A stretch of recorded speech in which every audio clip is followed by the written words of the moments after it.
let's get into the awards then. Finally, time for that. We're going to kick things off with our award for best ongoing series of The 2020. floppy. Sorry, the first floppy is going to be for the best ongoing series of 2023, also known as the Saga Award. What do you got, Joe? So this, I've been alluding to this for weeks now, and I think when I told you, I think this is where I was headed.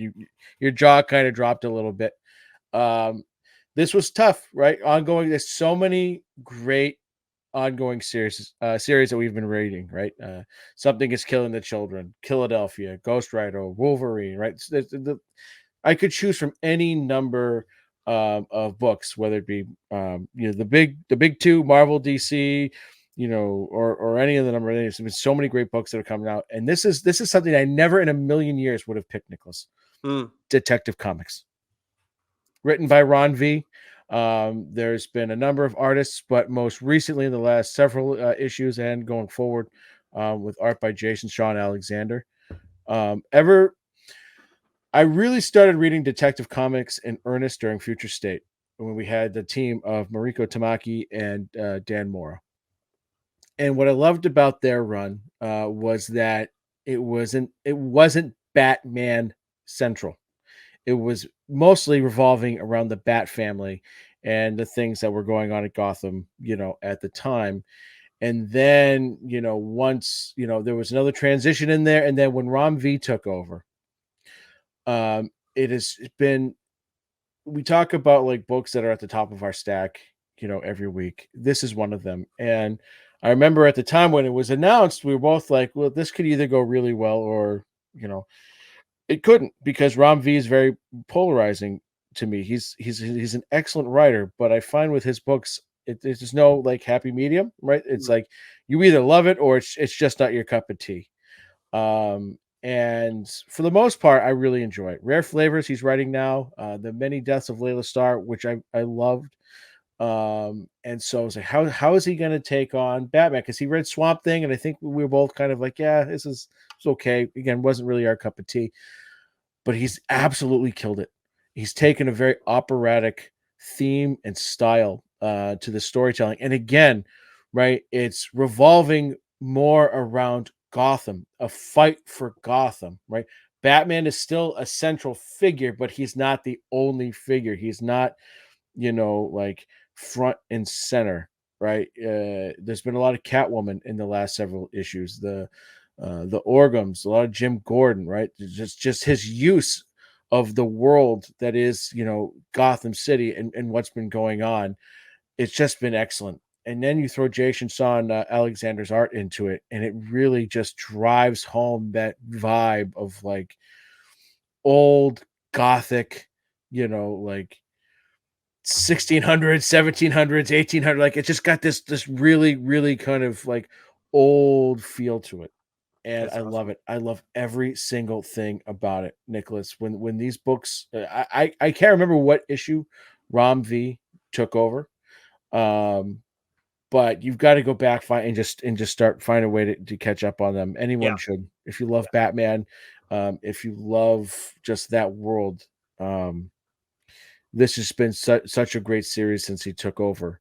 That again, if you're like I said, I think I said this is my favorite Batman story going, and that's what Chip Zdarsky writing Batman, Yeah, that's saying a as lot. well, right? Yeah. So that is Doc's pick, Doc's floppy for best ongoing series, the Saga Award for 2023. I do think that you should consider, because now the Jason Shawn Alexander arc is Ram V's second arc on Detective Comics, right? Or even more, right? He's done quite a few. Yeah, but it's all pretty much the same story, I'm right? just It's wondering done in if, operatic style, so it's like Act 1, Act I 2, right? so but there's a title to all this, like not Detective Comics, like there's a title within Yeah, I gotta look. I'll look Okay, that up. but Yeah. I think we've talked about this multiple times, like about the idea of, oh, should we revisit characters for specific stories? Because we do that in some capacity, like even with Batman, or it's Under the Red Hood. That is a Batman story. I do think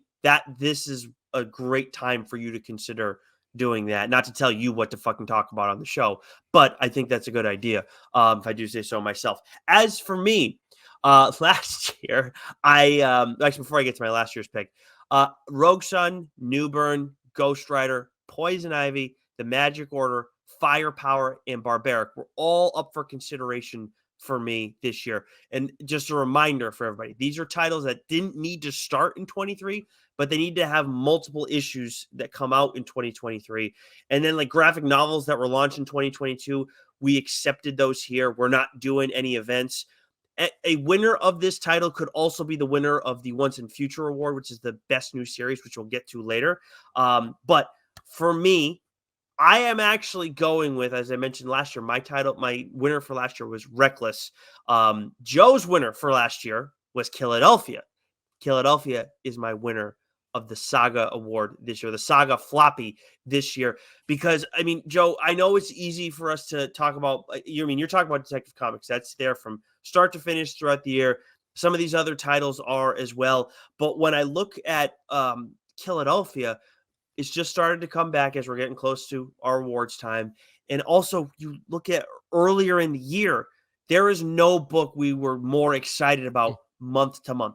I mean, don't get me wrong, everybody else was putting out, there was plenty of other good stuff that was coming out that we were excited about. All these titles that I just mentioned, and then of course you have Detective Comics, those are all included. And there are other titles too that aren't getting mentioned here. However, Philadelphia was like the straw that stirs the drink in the comics industry early on in the year. And it's something like, as I was going through this, I was like, I don't know who I want to go with. Like I had all these titles jump out at me.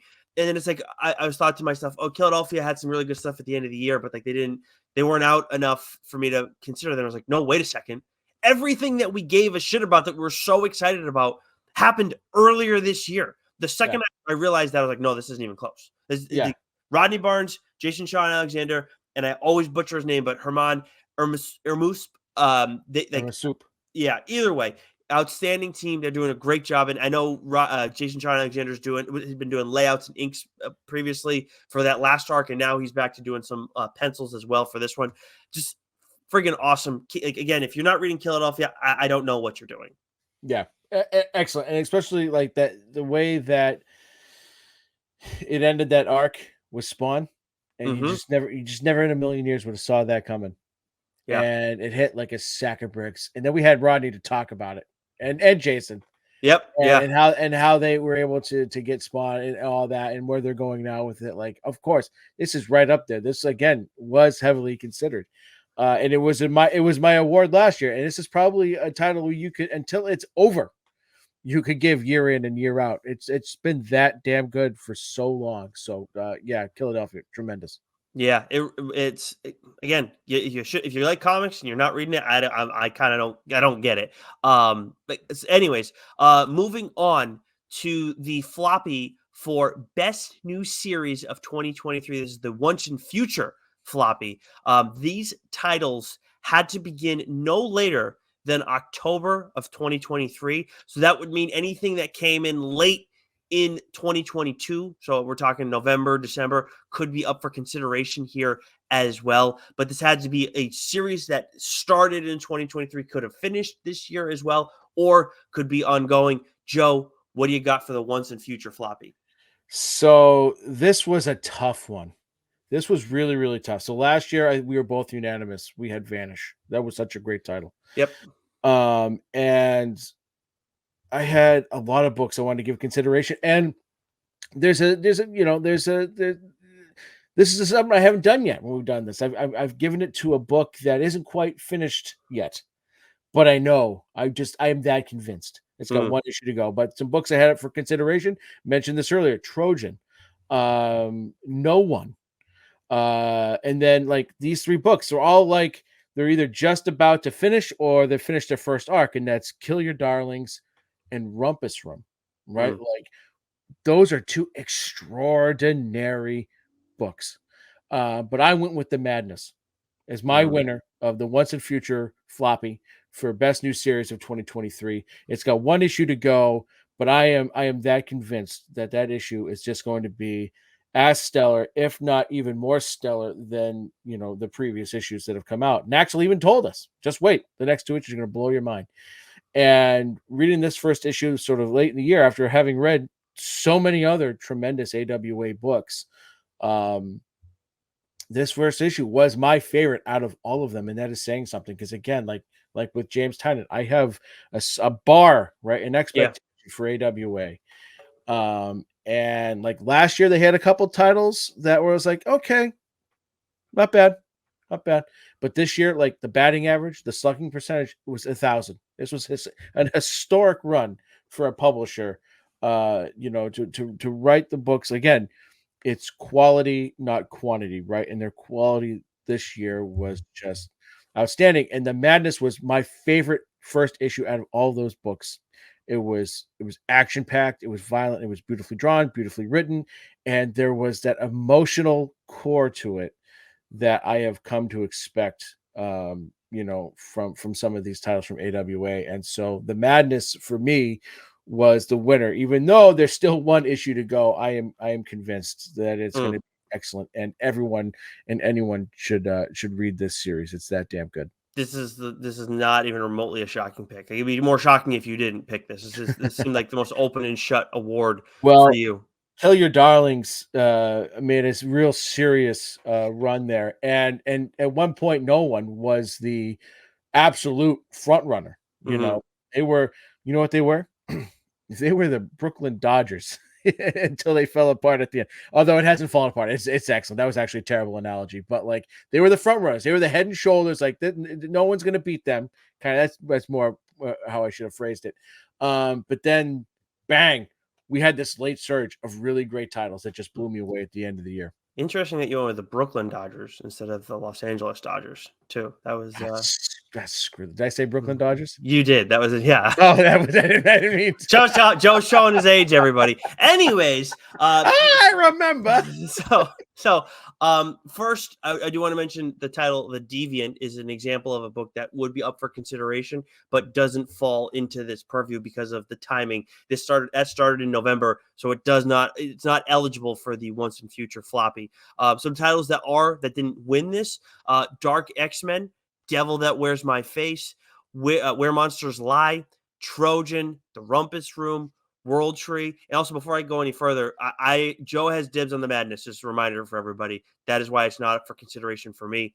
But World Tree, Local Man, and Kill Your Darlings. That means, Joe, one of your honorable mentions that you say you referred to as the Brooklyn Dodgers, that I would very much argue against, is no one. This is Higgins, Buccellato, Borges. In this, we just got the 7th issue, and it's a huge issue for the title. And I say it every week, like this is now the title that, like, where Philadelphia in the same vein, but obviously there was a little bit of a pause and everything. When like every time this comes out, this is the first thing that I have to read. It's so good. It's and also you get the podcast that accompanies it. Yeah. And I'm telling you, like this, I listen to it twice every time. At bare minimum, I'm listening to that sucker twice. It's so good, and because of that, it's unlike anything else you're getting in comics, where it's like it's taking this story and elevating it beyond just the pages. And I know people get creative about what they do within the comic space. I mean, Higgins is one of the leaders at the forefront of that.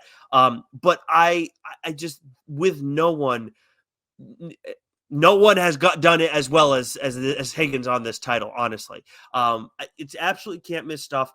And if you like a good whodunit, but at the same time, like trying to connect the dots is so fucking hard here. It's a great crime story.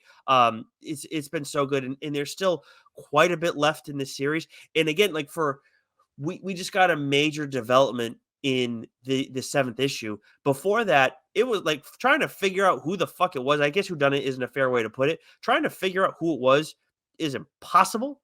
And then it's still like a banger of a series. Did not matter. That's like we have no clue and everybody's spiraling. We don't know what the fuck's going on. So no one has been like since it first came out has been like, as you mentioned, it was the leader in the clubhouse. And for me, it went full like Tiger Woods, like prime Tiger Woods. Yeah. Just started strong, ended strong, and no question, my favorite new series coming out of 2023. Yeah, And absolutely excellent. And then to round off the awards that the floppies that we give to titles, we have the Hawkeye floppy, which is the most underrated slash surprising book of 2023. This can be any title. There's no real restrictor plates on this one. This is kind of our own thing. What do you got for me, Joe? So the winner for the Hawkeye floppy for me. So again, this was another tough one because there's a lot of like books that kind of came out of nowhere that I loved, and one that wasn't on my radar that was put on my radar by a friend of the show, John, who formerly of the Bright Side Ah, comic book show. Had he'd actually messaged me during your bachelor party weekend in the midst of all of our debauchery and said, if you haven't read The Hunger and the Dusk, do so. I think you'll like it. huh. And so when I finally got my wits and my bearings about me, I did it. And excellent. Absolutely love it. But so that was a strong contender for me. But the winner, I mean, I mentioned it earlier. This book, like, again, you just don't know. And that's Local Man. I had no expectations for this book. I had no idea what it was going to be about. I just knew that, okay, I really enjoyed Tim Seeley's writing. I really enjoyed Tony Fleeks's writing. Let's see where this goes. I had no idea, and it blew me away, and it's still blowing me away. Yeah. The storytelling's great. It's funny. It's drawn wonderfully, beautifully. We're getting into a really, like, the first arc had a really good sort of like who done it aspect to it, Mhm. and now we've got a really good whodunit aspect to it, the second arc. So Local Man gets my floppy for the Hawkeye most underrated, not underrated, surprising book of 2023. Yeah, it's very much deserving. I didn't have jot it down initially as one of my candidates, but at the same time, like it should have been because I remember seeing it, and I, I don't know. I don't think I gave it a look initially, or was like, oh, I have to check it out. But you called dibs on it. I was like, okay. And then after you like told me about it, I was like, oh wow, like I missed the boat on that one, unfortunately. But some ones that I didn't I've gotten to read and were nominees here. I mentioned Harrower. That was obviously a great title. Definitely deserves to be in here because this is one where it's like I'm going to check it out. It's got a cool cover. The creators I wasn't as familiar with, and oh, I mean, this just it was outstanding. Predator versus Wolverine might seem like something that shouldn't be in this conversation, but at the same time, we get so many team up books over the years that are just like, I don't know. And as much as Benjamin Percy's been kicking ass, it's like and he deserves the benefit of the doubt. I was like, I don't know, like maybe I'll check it out. I don't know. I got the cover because like one of the issues rather because the cover was cool, and then I read it. And I was like, I mean, like, shame on me for ever doubting Benjamin Percy, especially when he's writing Wolverine. Peacemaker tries hard, like probably the runner up here for me. We also got Devil That Wears My Face, which I mean, this is more underrated than surprising book. Like when I saw this, I was like, oh, this is gonna fucking slap, and it has. And then Trojan, which was one that, like, again, you called dibs on it. You were on it like a hawk, and I was just like, okay, like, and then I read it. It's like, God, like this is outstanding. But Peacemaker tries hard. I said is the runners up. But Kyle Starks is still one of the winners of this, and that is for his work on Where Monsters Lie.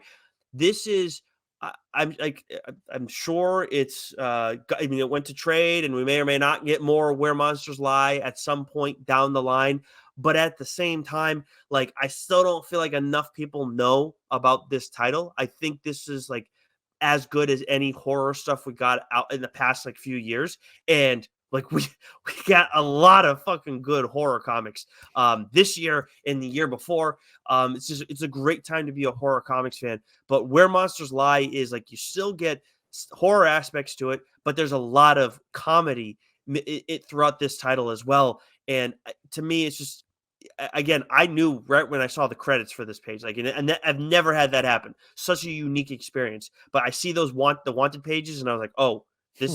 this book's gonna be fun, and it didn't disappoint. So surprised me. I didn't just like I was like, oh, Starks, okay, cool, and then it just fucking blew me away. Yeah, But absolutely tremendous series. now we move on to the individual awards. And previously, the what was known as the Best Cover Artist Award, we didn't really have a title for that. But now for the Best Cover Artist from 2023, we've now renamed it or given it its first name. the Jim Lee floppy, because we all know that obviously Jim Lee doing if he's doing interiors, you're picking it up, but if he's doing a cover, like back in the day or now where he only is going to do cover work, you're absolutely picking that shit up because it's some of the best stuff you're going to see out there. Imagine if we got him doing, if he was doing interiors again someday. Whew. But Right. anyways, who is your winner for the Jim Lee floppy? Well, this is one of a couple of unanimous picks we have coming up here, Nicholas. Yes. For both of us, I think this was a no-brainer. This is someone we've had on our show this past year. Had an absolute joy talking with both about their writing, and their art. And if you follow us on Instagram, you will have seen this person's art featured tons this year. And so I'm just going to name the winner for the both of us, Sure. Nicholas, if that's okay. So the winner for the 2023 Jim Lee floppy goes to Dan Panosian. Mm-hmm. Yeah. 100% has to. He's, I Yeah. mean, he's obviously doing plenty of great work with his writing, and then we see, he does interior work as well, especially on his Alice in Wonderland title. But man, there's so many single issues where I was like, maybe I was picking it up already, but even then, like I need to check out the Conan title that Zub is writing over at Titan, but like I had no interest, and then I saw Panosian's cover, and I was like, this is so cool. I need to have this. Yeah. He's had that impact on me on ones on titles that I wanted to pick up already, or in ones like Conan that I was like, I'm not picking this up, but Yeah. Panosian cover, I might have to. Yeah, and he's done covers for books over at AWA. Of course, he's written he wrote Black Tape, for AWA. So just when I go through each week and I'm choosing sort of which covers to put on our Wednesday post for what's coming out that week. If I see as I'm going through the covers, if I see Dan has done one, I check it out, and it almost always makes it on there. Yeah. So it was a no-brainer for both of us. He's a great artist, interiors and cover work. So that is our 2023 winner for the Jim Lee floppy. And I do want to mention some people that I was also considering, familiar names, of course, to listeners of the show. Kevin Keane, who won it for me last year. Anytime he's doing Spawn stuff, I'm picking that up. Ryan Stegman, of course, I don't need to say anymore. Same goes with Dan Mora. And then a guy a name we don't bring up enough, because I mean, as far as I know, I don't see him do any interiors, but Bjorn Barends, who's done a lot of Spawn stuff over the years and does a lot of Ghost Rider stuff. Great cover artist, Jonathan Glampian, right? Oh yeah, Jonathan Glampian. Right, Yeah, he crossed my mind, but I was like, I don't know how many interior. That's another thing. He's doing a Spawn book too, that's coming out this year, because we got more Spawn stuff, and I'm excited to see what he's doing there too. Yeah, that's a great call. So it's so many, no shortage of fucking awesome cover artists. And there's also a lot of other artists that are setting the world on fire in comics, and that brings us to best artist from 2023, the Jack Kirby floppy, which again, Joe, we have the same name here. Yeah, and so again, this was like, I think this was one we were both like, one of the, like, as we we're filling out the document here and kind of plugging in our winners. I think we we're both like, oh man, like artists is so hard because there's so many good artists. And again, we are unanimous, and there's people that you can always kind of go back to and know that you're going to get great stuff. Again, Dan Mora, Ryan Stegman. And there was Hermaine John Marsup, Air Marsup, Jason Sean Alexander, right? And then Javier Fernandez. Throw Bob Quinn into that mix as well with his work on Kill Your Darlings. But I think once I said it, you go, yes. Yeah. And that is Alex Cormack. Between Sync and Drive Like Hell, and you've been reading The Devil That Wears My Face, like. And I've gone back and I've read Road of Bones. Breath of Shadows, I did too. Yep. Right. Came out this year. Sea of Sorrows, I read, right? Like there's something about his art, right? Crimson Cage. Like anytime he's on a book, man, like you're going to get a different style of art, and it's going to freak you the fuck out. And one of the things that I love about his art is that, again, it's got this grittiness to it. It's got this sketchiness to it. It pairs very well with horror. But one of the things I love when it comes to comic book artists, and you see this a lot with Werther Dell'Edera, who does Something Is Killing the Children, where a lot of those characters are wearing masks, so you see a lot of their eyes. The emotions that that Cormac evokes as well as Deladera evokes, just from the eyes, is absolutely tremendous. Like, Sync, right? The clowns' faces, also their mouths and the teeth and everything, that he does, like, just freaks you the fuck out, man. Hmm. And just like, you feel fear when looking at their faces. You feel anger, you feel terror, right? All of that. And so it was a no-brainer for me that this had to be Alex Cormac. Yeah, and as we're going through things, you're making me think about something I've said for a little while now, like how he's becoming one of the best horror artists out there. And it also reminds me, like Jason Sean Alexander is another guy who's always in that kind of conversation for the best Mm-hmm. artist of the year. And obviously he's doing the Detective Comics stuff, so he's very busy and he's doing a ton of great work as well. But for me, I was like, I was thinking of Bob Quinn. I was thinking of Herman Ermus, both of them, because obviously I rave about Quinn's art style every time we talk about Kill Your Darlings, and obviously part of why Philadelphia has been so damn good is because of Herman's work. But the thing is that like Cormac, with his ability to help tell a story to tell a story like in a horror setting is just remarkable. He hit on a lot of good stuff there, and I don't want to like beat a dead horse with it, but I couldn't agree with you more. And once I was reminded, because again, it's important to take stock of shit that happened earlier in the year, because it's not just a 6-month award; it's a year-long award. Like once I was reminded, Sync came out this year. I was like, oh yeah, Mm-hmm. it's Alex Cormac. It's not even close. No Yeah, yeah. questions asked. Between those three titles, and then you mentioned the fourth one, but it's like, yeah, of course. So he is the winner of, as I forget to, oh man, I have all of these friggin' tabs, Joe, and I haven't been updating it the entire damn time. That's not frustrating at all. But I at least got it for the Stan Lee floppy, which goes to the best writer of 2023. I'll just take this away again so I can compose myself. All right, you just so we do have different award winners this year, and I will say that Nicholas's choice was up for consideration as well. But for me, it is James Tynan, who I believe is a repeat winner for me. Taking a look at 2023, again, so many great books, so many great writers, so many new writers that I've come to appreciate. And but looking back at it all, this was another tough one too, because a year there's a lot of books that come out in a year, and I keep tabs on all the number ones that came out so that we could get ready for that category. But there's more than just new books that are dropping. There's also all the ones that continue on. So scrolling through, I went through each month, Nick, and looked at the what's new, and so I could refresh myself. Oh yeah, that's right, that's right, that's right. And looking at it, I go, that's a tiny book, that's a tiny book, that's a tiny book, that's a tiny book, that's a tiny book. And so we had Universal Monster Dracula, which I'm absolutely loving. It is phenomenal. World Tree, Blue Book, Something is Killing the Children, right? Just absolutely outstanding. But again, there was also Lemire with Tenement and Fish Flies, and Zdarsky, who's doing Batman, Sean Lewis, who did The Survival and his work on Spawn, Parrot, Rogue Sun. That is one of our favorite books. That is on the top of our must read pile every month that it comes out. Mm-hmm. Rodney, Percy, Snyder. I mean, these are all very worthy winners. But Something is Killing the Children. I mentioned this. This is one of my favorite arcs of this series, and I've been talking about this series for years now.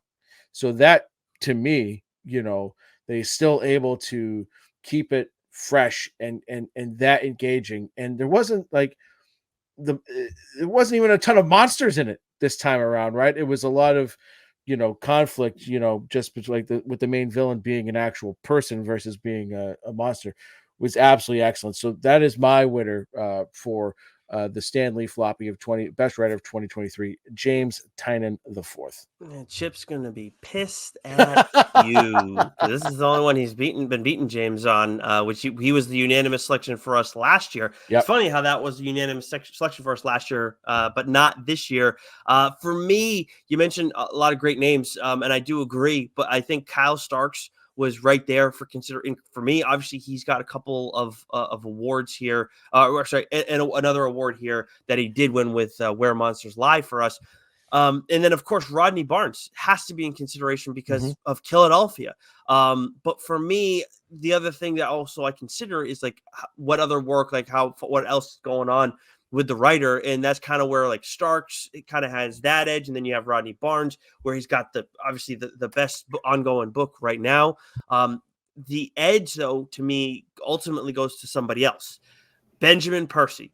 Obviously, he's crushing it on Wolverine. He's crushing it on Ghost Rider. Like Ghost Rider has been so Mm, good. Wolverine, Ghost Rider crossover, outstanding. And honestly, Ghost Rider 2 is one of those titles that should be in the conversation for best titles of best ongoing series too. mm. That's been outstanding. Thought When that about it. Yeah, that one also deserves to be up for consideration.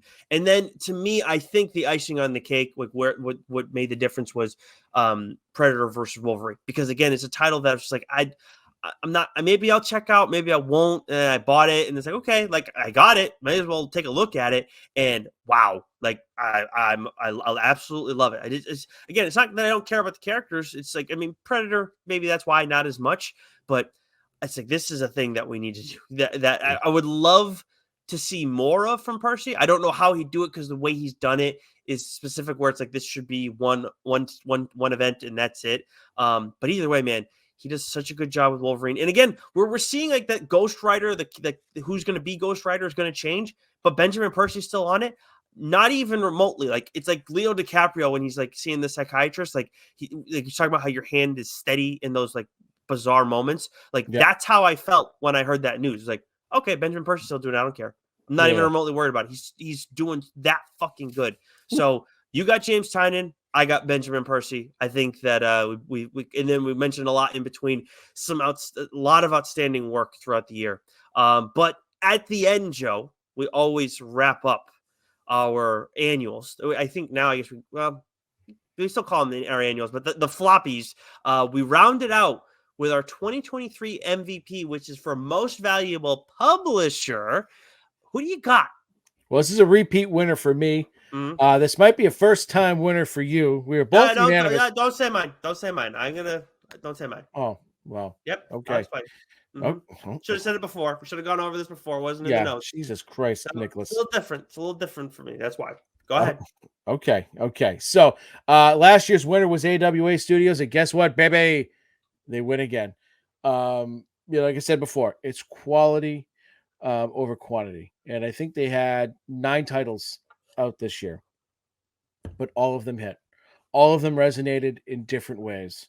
Doesn't hurt their cause that we got, made it onto the covers of a couple of their graphic novels. Hmm.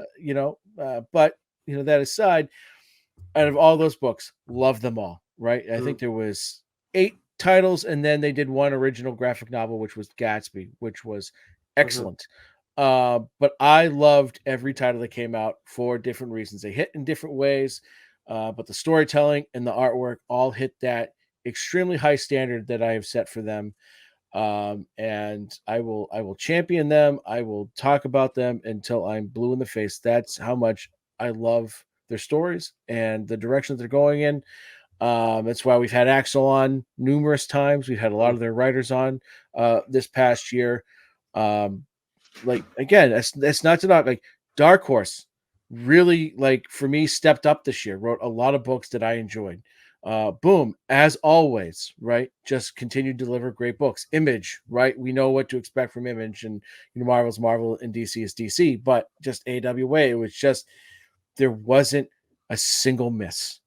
This Hmm. was Ted Williams batting 401. This was DiMaggio hitting, 56, right? This was just sheer perfection from them, plain and simple. Your analogies, your baseball analogies, continue to be very relevant. Well, I'm very proud of you for that. but I'll tell you what, no one has come close. I think the closest person was Tony Gwynn there in the early '90s.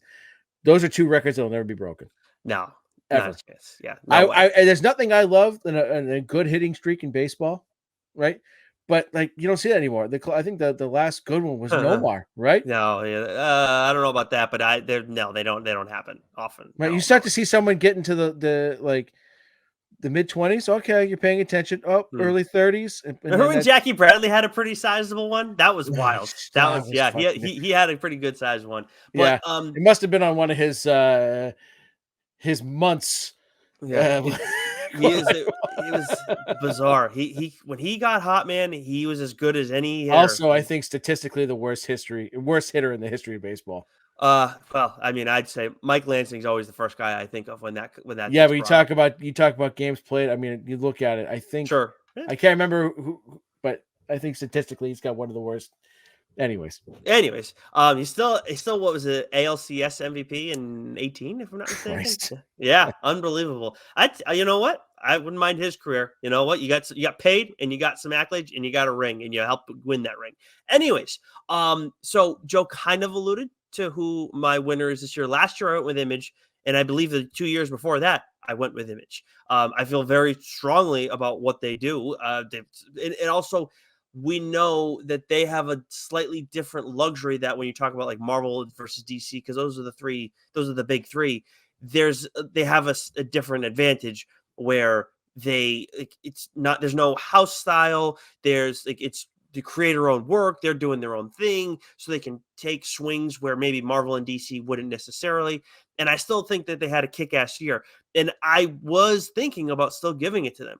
But Joe is 100% spot on that the AWA this year put out only put out so many titles, but every single one that they did was was as good as the previous, or if not better than the next. I'm blown away by how well they did this year. They do a great job, but it's just like, dude, how many books are we talking about between the two of us with them in these conversations? Mm. Coming up a ton. I didn't talk about the Ribbon Queen, but that's another one that Rumpus Room is.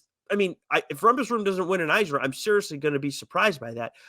Black Tape, obviously, I said I got screwed out of that. Obviously, we have a soft spot for Red Zone, but seriously, like that's one that doesn't get a ton of like run from us anymore. But we absolutely love that title as Excellent. well.